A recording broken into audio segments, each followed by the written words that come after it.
Merry Christmas everyone. তো ক্রিসমাসের দিনকে আমরা করেছিলাম একটা ছোট্ট করে পিকনিক।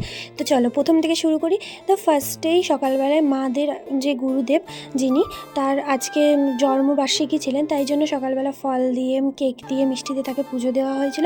আর পুজোটা আমিই দিয়েছিলাম, তার সাথে সব ঠাকুরকে একবারই দিয়েছিলাম কেটে।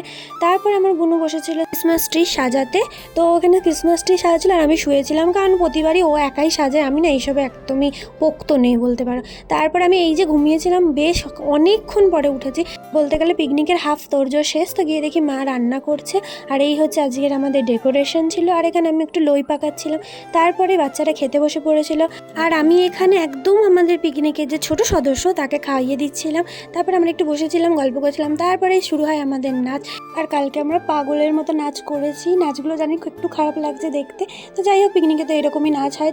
যাই হোক, তারপরে আমরা ডিনার করতে বসে পড়েছিলাম। আর আজকে আমাদের পিকনিকের স্পেশাল মেনু ছিল কড়াইশুটির কচুরি, ছাতুর পুর দিয়ে একটা কচুরি টাইপের করা হয়েছিল, মানে 2 রকম কচুরি ছিল। তার সাথে ছিল আলুর দম, ফুলকপি রোস্ট, চাটনি, আর হচ্ছে 2 রকমের মিষ্টি। আর মিষ্টিগুলো সাইজে বড় ছিল বলে হাফ হাফ করেই দেওয়া হয়েছিল সবাইকে। আর আমাদের পিকনিকে নিরামিষ মেনু, তার কারণ হচ্ছে বৃহস্পতিবার পড়ে গেছে বলে, তাই অনেকেই খায় নিরামিষ, তাই জন্য আমাদের আজকের পিকনিকের মেনু ছিল একদম নিরামিষ। তো চলো, এই ছিল আমাদের পিকনিক। তোমরা কে কে পিকনিক করলে অবশ্যই জানিও। চলো, টাটা।